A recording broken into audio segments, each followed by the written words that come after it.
Hello class 12th. In this lecture we will see the differences between physical and chemical adsorption. ठीक है, जो physical adsorption की जब हम बात करते हैं तो फिजिकल एड्सॉर्प्शन वही है जो हम नॉर्मली एड्सॉर्प्शन पढ़ते हैं या आगे और पढ़ेंगे, वही कौन सा है फिजिकल एड्सॉर्प्शन. फिजिकल एड्सॉर्प्शन में आपको अच्छी तरह ध्यान होगा कि हमारे पास एक एड्सॉर्बेट होता है. ठीक है, क्या होता है, एक एड्सॉर्बेट होता है और उसके चारों तरफ, ठीक है, क्या एड्सॉर्बेंट इकट्ठा हो जाता है इन द फॉर्म ऑफ, ठीक है, अनबैलेंस फोर्स की वजह से उसके चारों तरफ एड्सॉर्बेंट इकट्ठा हो जाता है. That is physical adsorption.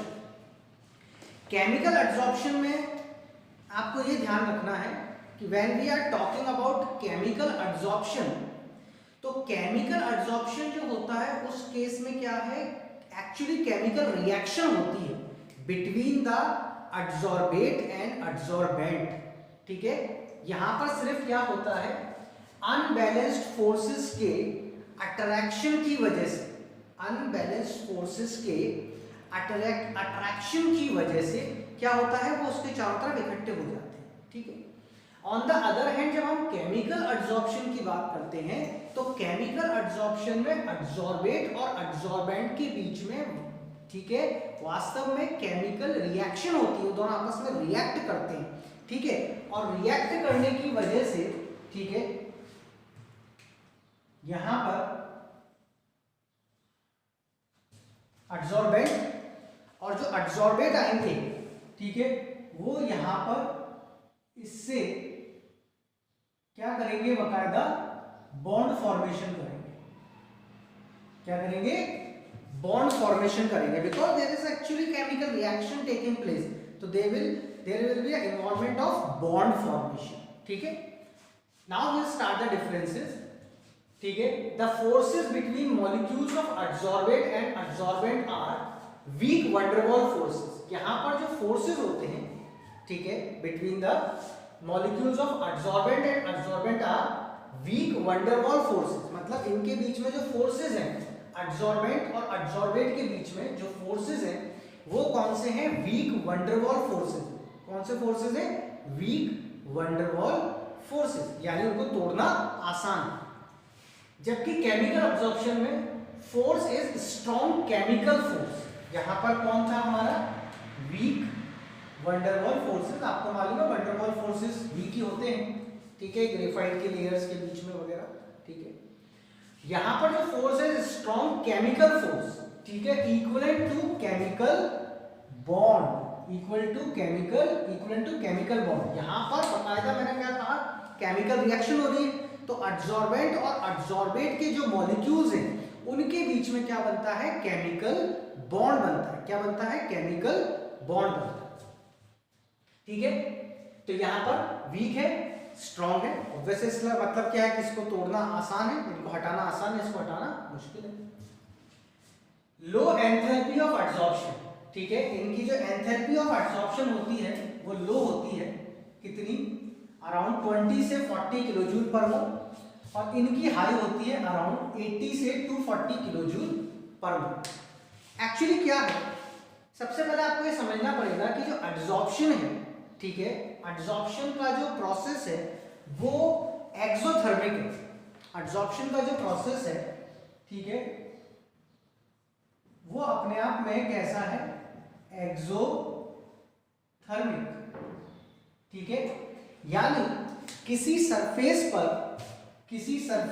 जब एड्सॉर्प्शन होता है, कोई गैस आ रही है, एड्सॉर्प्शन हो रहा है, तो हीट निकलती. सही है. कैसे सोचोगे, कोई गैस आ रही है, एड्सॉर्ब हो रही है, तो क्या होता है, हीट निकल रही है. आपको मालूम है अगर मैं इसको हीट दूंगा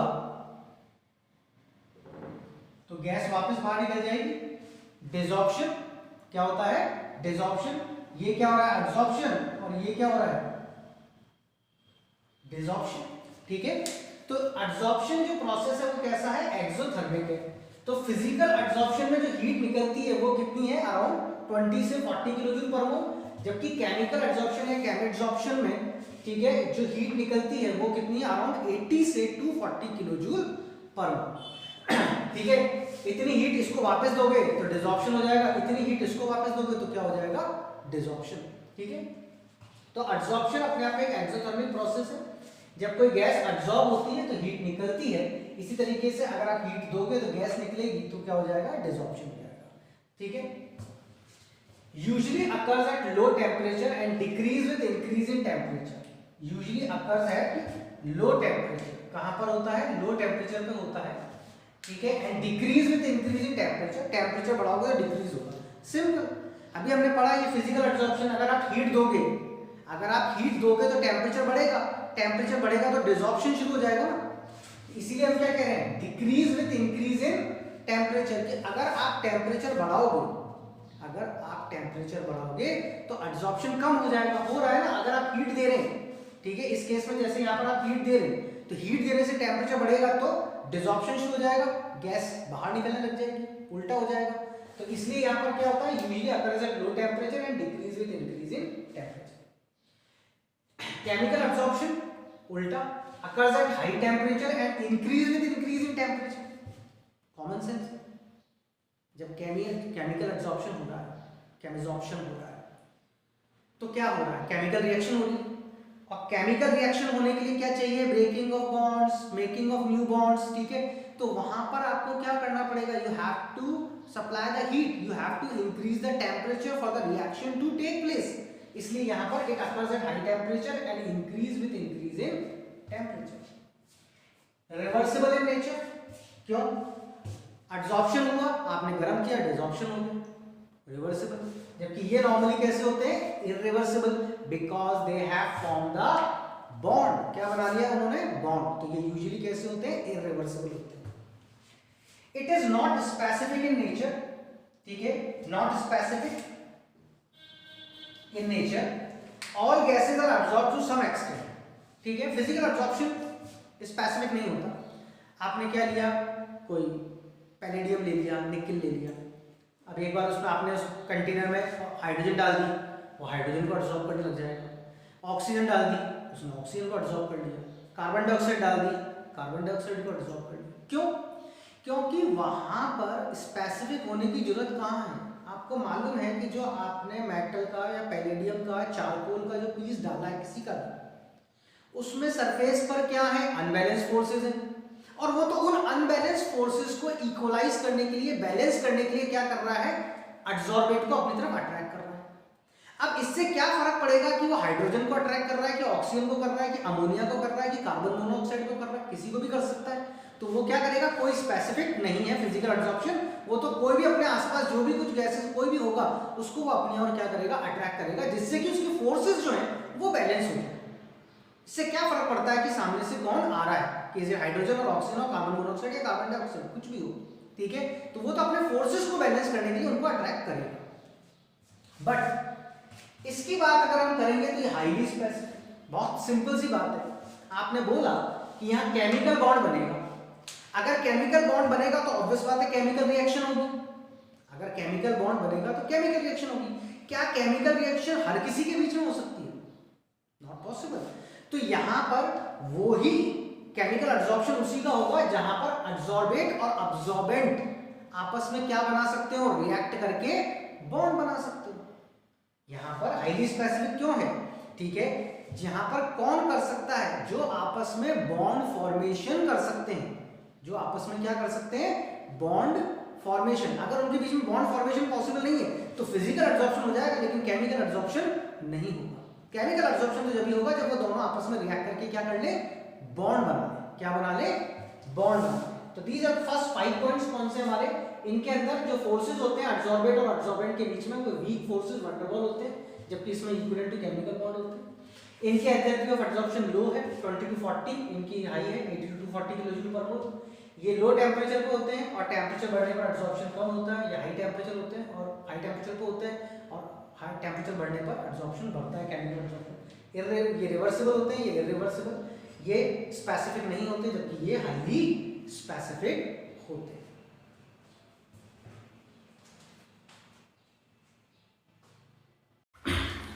now the next point of difference is the more easily liquefiable gases are absorbed easily. Physical absorption में ये पॉइंट इंपॉर्टेंट है, ये आगे भी हमारे काम आएगा, इसका एक्सप्लेनेशन जब हम करेंगे। सिंपल वर्ड्स में अभी क्या है कि कोई गैस जिसको लिक्विफाई करना जितना आसान हो, ठीक है, आपने 11th क्लास में पढ़ा है PC, TC, VC, critical temperature, critical pressure, critical volume.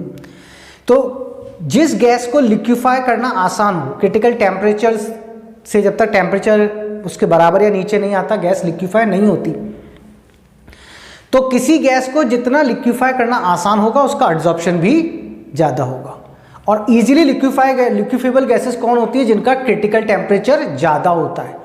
ठीक है, अभी सिंगल लाइन में क्या ध्यान रखना है कि जिनका क्रिटिकल टेम्परेचर ज़्यादा होता है वो उतनी ही ज़्यादा इजीली लिक्विफाई होती हैं, और जो जितनी जल्दी लिक्विफाई होगा वो उतना ही ज़्यादा उसका फिजिकल एब्जॉर्प्शन होगा। ठीक है, दूसरी तरफ केमिकल एब्जॉर्प्शन में ऐसा कुछ नहीं, क्योंकि केमिकल एब्जॉर्प्शन में लिक्विफाई हो रही है नहीं हो रही है इसका कोई लेना देना नहीं है। नो सच कोरिलेशन, कोई रिलेशन नहीं है ऐसा। सिंपल क्या है, gases which react with adsorbent show chemical absorption. बस जो रिएक्ट कर सकता है वही हाईली स्पेसिफिक नेचर वाला, जो रिएक्ट कर सकता है वो एब्जॉर्ब हो जाएगा, केमिकल एब्जॉर्प्शन हो जाएगा। जो नहीं कर सकता है उसका नहीं होगा। It forms multi molecular layer. ठीक है, ये भी पॉइंट इंपॉर्टेंट है, ठीक है, समझने के हिसाब से। It forms multi molecular layer. अब आप सोच के देखिए, ये मेरा एडसॉर्बेंट है, ठीक है, ये मेरा एडसॉर्बेंट है। अब यहां पर जो एब्जॉर्प्शन हो रहा है वो किसकी वजह से हो रहा है? जस्ट बाय अट्रैक्शन, जो चारों तरफ उसके फैल रखा है अट्रैक्शन, अनबैलेंस फोर्स अंदर की तरफ, उसकी वजह से। तो ये लेयर आई, ये एक लेयर बन गया। अब और पार्टिकल्स आ रहे हैं, उनके पास भी थोड़ा बहुत अट्रैक्शन पहुंच रहा है। भाई अट्रैक्शन कम तो होगा टाइम के साथ में, लेकिन थोड़ा बहुत अट्रैक्शन उनके पास भी पहुंचा तो एक और लेयर बन गई। इस तरीके से और भी लेयर्स बनती जाएंगी। ठीक है, तो मल्टी मॉलिक्यूलर हो गया। लेकिन जब हम इसकी बात करेंगे तो यहां पर क्या होगा, ये आपका एडसॉर्बेंट है। अब यहां पर जो केमिकल एब्जॉर्प्शन जिसका हो रहा है वो क्या है? केमिकली रिएक्ट करेगा। केमिकली रिएक्ट करेगा तो वो उसके साथ बॉन्ड्स बनाते जाएंगे।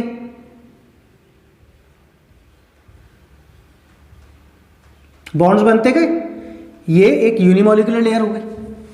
ठीक है, अब ये वाला पार्टिकल यहां आना चाहे, अगर ये वाला पार्टिकल यहां पर आकर आना चाहे तो क्या इसके पास जगह है कि बॉन्ड बना सकता है? नहीं है। तो एक लेयर बनने के बाद दूसरे पार्टिकल आ ही नहीं सकते, क्योंकि आएगा वही जो आएगा उसको एडसॉर्बेंट के साथ बॉन्ड बनाना पड़ेगा। पर क्या यहां बॉन्ड बनाने की जगह है? नहीं है। तो यहां पर एक ही लेयर बन सकती है, जबकि यहां पर मल्टी लेयर बन सकती है। Rate of absorption increase with pressure. Physical absorption में ध्यान रखना है, ये भी पॉइंट आपका इंपॉर्टेंट है। Rate of absorption increase with pressure, इसमें क्या होता है? डिक्रीज होता है। तो हमको इस पॉइंट पर ज्यादा फोकस करना है, क्योंकि हम बेसिकली फिजिकल एब्जॉर्प्शन की बात कर रहे हैं हर जगह। No appreciable activation energy is required. क्यों चाहिए एक्टिवेशन एनर्जी? ध्यान है आपको, एवरेज एनर्जी ऑफ रिएक्टेंट्स और ठीक है मिनिमम थ्रेशोल्ड एनर्जी के बीच का जो एक डिफरेंस होता है, that is what we call activation energy. तो वो तो केमिकल रिएक्शन में चाहिए, जब रिएक्टेंट एक हाई एनर्जी कॉम्प्लेक्स बनाते हैं और फिर प्रोडक्ट बनता है। ठीक है, जब रिएक्टेंट्स रिएक्ट करते हैं एक हाई एनर्जी कॉम्प्लेक्स बनता है, फिर प्रोडक्ट बनते हैं। तो एवरेज एनर्जी और थ्रेशोल्ड एनर्जी के बीच का डिफरेंस एक्टिवेशन एनर्जी कहलाता है। पर फिजिकल एब्जॉर्प्शन में उसकी जरूरत कहाँ है? जबकि high activation energy is needed sometimes, क्योंकि यहाँ केमिकल रिएक्शन हो रही है, रिएक्टेंट्स बन रहे हैं और वो रिएक्ट करके प्रोडक्ट बनाएंगे, इसलिए यहाँ पर हाई एक्टिवेशन एनर्जी की जरूरत है, जबकि यहाँ पर ऐसा कुछ भी नहीं। अब एक पॉइंट और है, ठीक है, जिसको हम डिफरेंस नहीं है, टेक्निकली उसको हम क्या कह सकते हैं? सिमिलैरिटी कह सकते हैं। क्या कह सकते हैं? सिमिलैरिटी इन दोनों के बीच में। ठीक है, both type of absorption depend on surface area and increase with increase in surface area, surface phenomena है तो सरफेस एरिया। तो दोनों एड्जॉर्प्शन जो है, ठीक है, वो क्या है, दोनों टाइप के जो एड्जॉर्प्शंस हैं वो सरफेस एरिया पर डिपेंड करते हैं, फिजिकल केमिकल, और दोनों ही सरफेस एरिया इंक्रीज होने पर इंक्रीज होते हैं। आपको मालूम है एड्जॉर्प्शन एक सरफेस फिनोमेना है, जैसे ये है, इसके एक सरफेस कौन है, 1 2 3 4 5 6 सरफेस है, यहाँ एड्जॉर्प्शन हो रहा है। अब अगर इसको मैं काट दूँ तो इसका वॉल्यूम तो वही रहेगा, लेकिन जब मैं इसको काटूंगा यहाँ से तो बीच में से 2 नए सरफेस निकलेंगे, वहाँ भी एड्जॉर्प्शन शुरू हो जाएगा। ये सरफेस तो वैसे के वैसे है ही, और साथ में बीच में से 2 नए सरफेस निकल गए, तो जितना मैं इसको टुकड़े करता जाऊंगा उतना ही इसका सरफेस एरिया क्या होता जाएगा, बढ़ता जाएगा, और एड्जॉर्प्शन भी बढ़ता जाएगा। इसीलिए हम चारकोल की जगह क्या बोलते हैं, पाउडर्ड चारकोल। क्यों? क्योंकि एक चारकोल का टुकड़ा लूँ और उसकी बजाय चारकोल का बहुत सारा पाउडर बना दूं या टुकड़े कर दूं तो सरफेस एरिया बढ़ जाएगा और उससे एड्जॉर्प्शन बढ़ेगा। ठीक है, तो जितना सरफेस एरिया ज़्यादा होगा, फिजिकल हो या केमिकल, एड्जॉर्प्शन भी उतना ही ज़्यादा होगा। ठीक है, तो this one is the similarity between physical and chemical adsorption.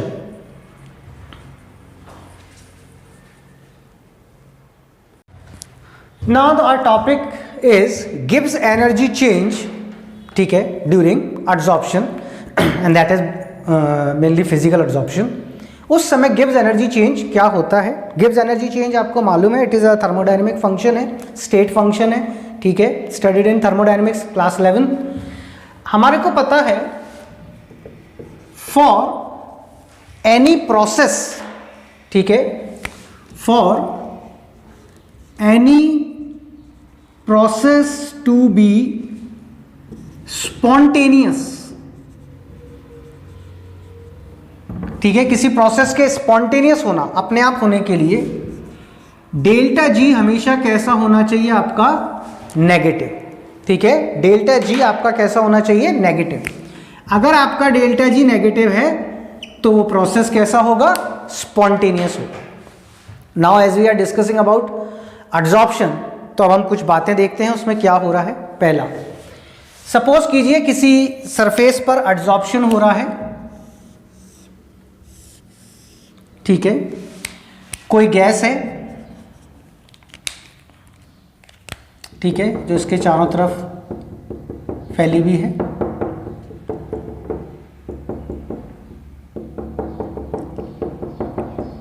ठीक है, ये आपका लेट्स सी हम कह देते हैं चारकोल है,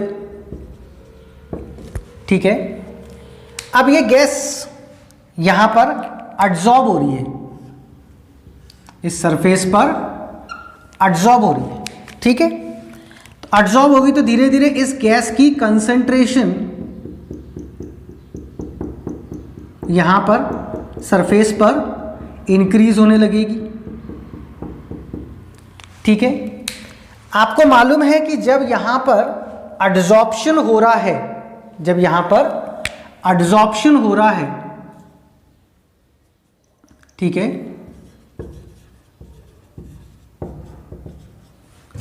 तो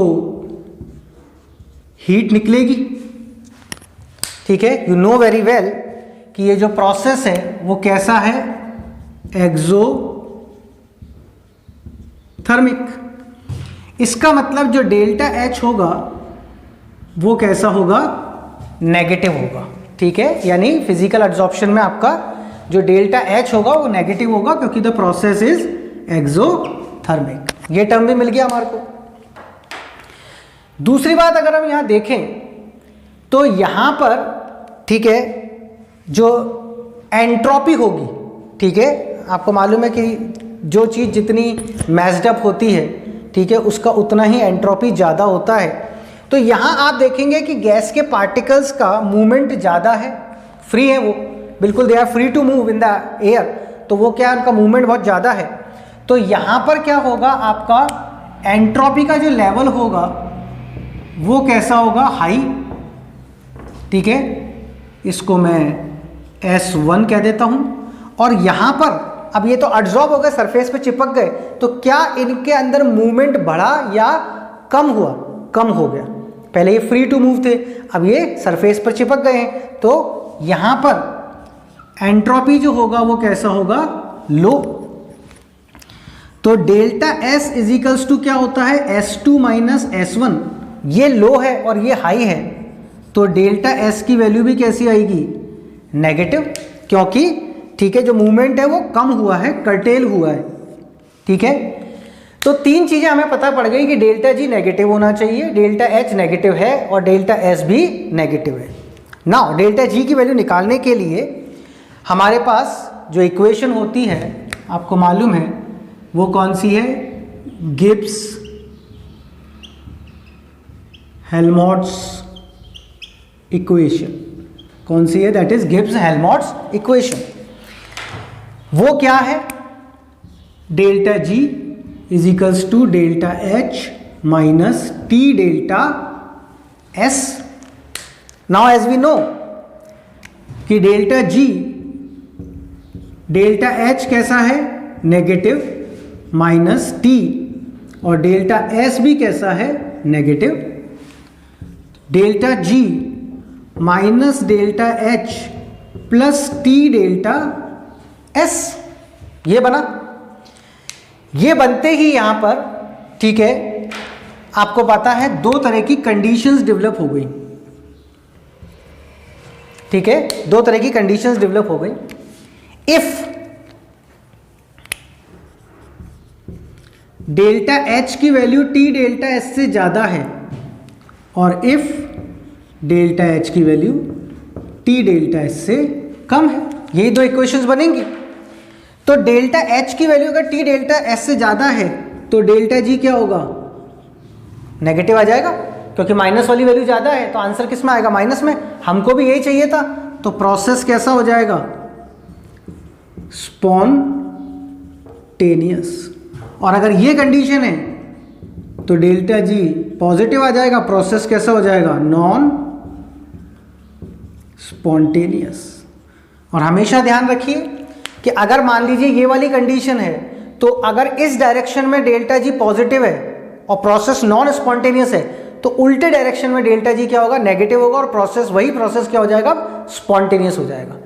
ठीक है, जैसे आइस से वाटर बनना स्पॉन्टेनियस है, ठीक है, इस डायरेक्शन में स्पॉन्टेनियस बोला मैंने, तो वाटर से आइस क्या हो गया, नॉन स्पॉन्टेनियस हो गया, अपने आप नहीं होगा, हमें कुछ टेम्परेचर की असिस्टेंस लेनी पड़ेगी। ठीक है, तो प्रोसेस स्पॉन्टेनियस और इस केस में नॉन स्पॉन्टेनियस। ये वाला काम कब होगा, आप सोचना, जो हम पढ़ते आए हैं। ठीक है, इसके लिए कंडीशन क्या बनेगी, आपको मालूम है delta H T delta S से ज्यादा होना चाहिए। अब डेल्टा एस की तो जो वैल्यू होगी वो आ जाएगी S2 माइनस S1 करके, तो क्या है जिसको मैं चेंज कर लूं, कंडीशन टी कैसा होना चाहिए, लो, टेम्परेचर कैसा होना चाहिए, लो। भाई सपोज कीजिए मेरे डेल्टा एस की वैल्यू है 100, अब टेम्परेचर है मेरा 50, ठीक है, तो कितना आंसर आएगा, 5000। लेकिन वहीं टेम्परेचर अगर मैं 20 कर दूंगा तो आंसर कितना आएगा, 2000। तो टी डेल्टा एस की वैल्यू कैसे कम हो रही है, जब टेम्परेचर लो हो।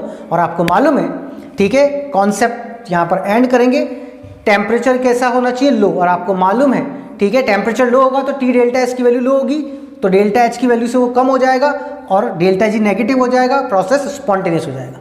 अब हमने क्या पढ़ा था शुरू में कि फिजिकल एब्जॉर्प्शन कब होता है, लो टेम्परेचर पे, क्योंकि हाई टेम्परेचर पे तो डिसॉर्प्शन होता है। क्या होता है, डिसॉर्प्शन। तो ये कंडीशन जस्टिफाई हो गई, एक्सप्लेन हो गई। ठीक है, तो this is about the Gibbs energy change during adsorption, और यू कैन स्पेसिफिकली से फिजिकल एड्सॉर्प्शन। ठीक है, क्या ध्यान रखना है, डेल्टा जी नेगेटिव होना चाहिए। ठीक है, एड्सॉर्प्शन होते समय हीट निकलती है तो डेल्टा एच नेगेटिव है, एंट्रोपी कम होती है इसलिए डेल्टा एस भी नेगेटिव है। सॉल्व करेंगे, दो कंडीशन डेवलप होंगी, अगर डेल्टा एच ज़्यादा होगा तो डेल्टा जी नेगेटिव होगा, प्रोसेस स्पॉन्टेनियस होगा, और इसके लिए क्या कंडीशन है, टेम्परेचर कैसा होना चाहिए, लो, और नहीं तो डेल्टा जी पॉजिटिव और प्रोसेस क्या हो जाएगा, नॉन स्पॉन्टेनियस। ठीक है।